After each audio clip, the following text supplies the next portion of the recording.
আসসালামু আলাইকুম। চাকরি প্রত্যাশী ভাই বোনেরা, আপনারা সবাই আল্লাহর রহমতে ভালো আছেন, সুস্থ আছেন। আবারও নতুন একটি ভিডিও নিয়ে হাজির হলাম।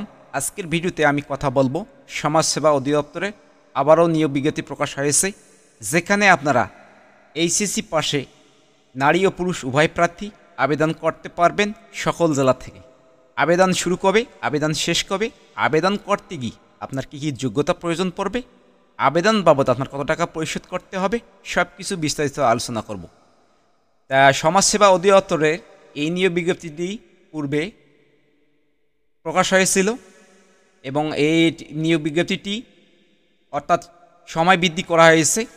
তা এখানে একটি পদে নিয়োগ বিজ্ঞপ্তি প্রকাশ হয়েছিল, অর্থাৎ 16তম গ্রেডভুক্ত সমাজকর্মী ইউনিয়ন পদে সর্বমোট 209 জন লোক নিয়োগ করা হবে। তা আমরা আগে দেখে নেব সময় কবে ছিল। গত ছিল 11/6/2024 তারিখে দৈনিক যুগান্তর এবং বাংলাদেশ প্রতিদিন পত্রিকায় নিয়োগ বিজ্ঞপ্তি প্রকাশ হয়েছিল। আবেদনের শেষ তারিখ ছিল 18/7/2024। বর্তমানে সময় বৃদ্ধি করা হয়েছে, অর্থাৎ পরিস্থিতির বিবেচনা করে আবেদনের সময়সীমা হচ্ছে 20/8/2024 হতে 3/9/2024 পর্যন্ত বৃদ্ধি করা হয়েছে। অর্থাৎ সমাজসেবা অধিদপ্তরে নিয়োগ বিজ্ঞপ্তি প্রকাশ হয়েছিল, সেটি আবার সময় বৃদ্ধি করছে। তা আমরা দেখে নেব সার্কুলারটি, পূর্বের সার্কুলারটি। সমাজসেবা অধিদপ্তরের ওদের নাম হচ্ছে সমাজকর্মী ইউনিয়ন, অর্থাৎ হচ্ছে সমাজকর্মী ইউনিয়ন পদে 209 জন লোক নিয়োগ করা হবে।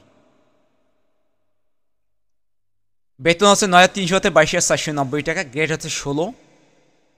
খাতভুক্ত হচ্ছে স্থায়ী রাজস্ব।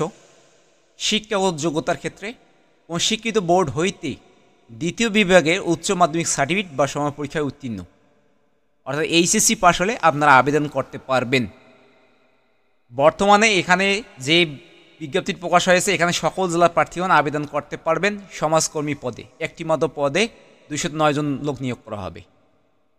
অর্থাৎ সাধারণ প্রার্থীর বয়স সীমা হচ্ছে 18 থেকে 30 বছর এবং কোটাভিত্তিক প্রার্থীর ক্ষেত্রে হচ্ছে 18 থেকে 32 বছর পর্যন্ত। অনলাইনে আবেদনের ঠিকানা হচ্ছে পরীক্ষা অংশ নেয় ইচ্ছুক ব্যক্তি, অর্থাৎ যে ঠিকানায় আপনারা আবেদন করবেন তার ঠিকানা হচ্ছে dss.teletor.com/bd। এই ঠিকানায় অনলাইনে আবেদন করতে হবে। অনলাইন ব্যতীত কোনো আবেদন গ্রহণযোগ্য হবে না। আবেদন বাবদ ফি পরিশোধ করতে হবে প্রার্থীকে, অর্থাৎ সমাজকর্মী পদে পরীক্ষা ফি বাবদ টেলিটক সার্ভিস চার্জ সর্বমোট হচ্ছে 223 টাকা, যা 72 ঘন্টার মধ্যে পরিশোধ করিতে হবে। ধন্যবাদ।